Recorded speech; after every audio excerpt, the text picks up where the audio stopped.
Have you ever been to a professional sporting event that didn't have a scoreboard?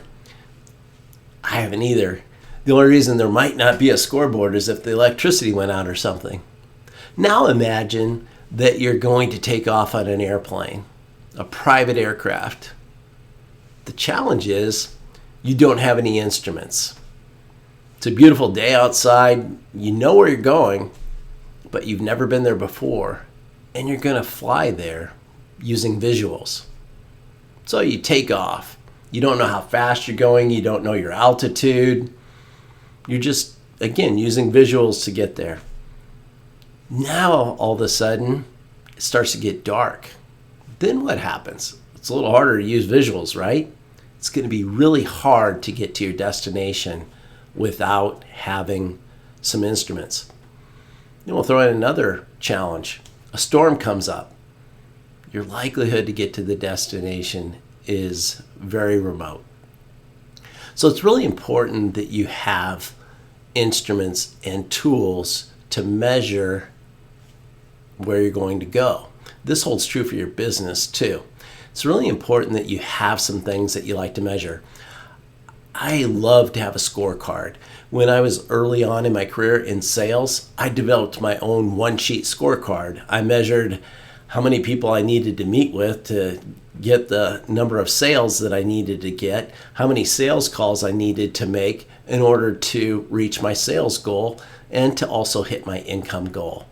By having this simple score sheet, it enabled me to know exactly where I was at. So in your business, what's your score sheet? What do you have? What do you measure? Almost all businesses have a P&L, the profit and loss statement.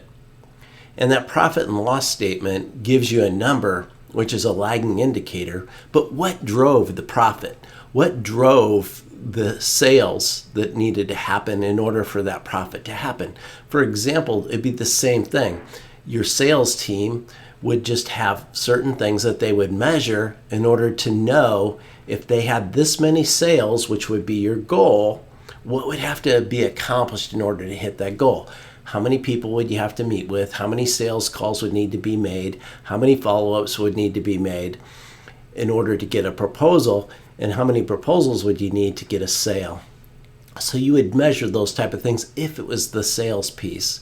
And in any department, you'd have something to measure.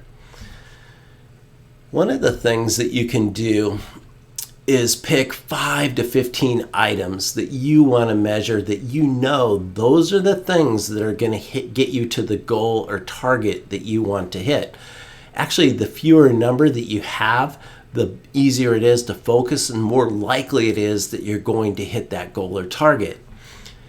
By having these targets and goals that you measure and then breaking it down into the activities that need to happen, it allows you to look at the activities on a daily, weekly, and monthly basis and be able to make mid-course corrections. Just like flying that airplane, you're able to, if you have instruments, you're able to make corrections to keep you on track. The same thing with your business is to give you a scoreboard so you have areas where you can keep track so you can make corrections just in case you're not going to hit your goals or targets. Some of the reasons that you want to have a scoreboard are, number one, it creates accountability. You can see exactly where you're at, and you have some numbers that are going to tell you early on, are you going to hit the goals or targets? Number two, everybody on the team knows what the goals and targets are and what needs to be accomplished to hit the goals. Number three, it creates clarity. It allows everybody on the team to know what the goals are and what needs to be accomplished to hit those goals. Number four, it creates competition inside your business. The team competes to hit the goal. Number five, it facilitates collaboration amongst the team to reach the goal. The team wants to hit that goal together. Number six, it creates an environment for better teamwork. People will work better together if they know what the goals and targets are, and the finer you have those broken down, the better. Number seven, communication is improved by having a visual scoreboard because you know what needs to happen.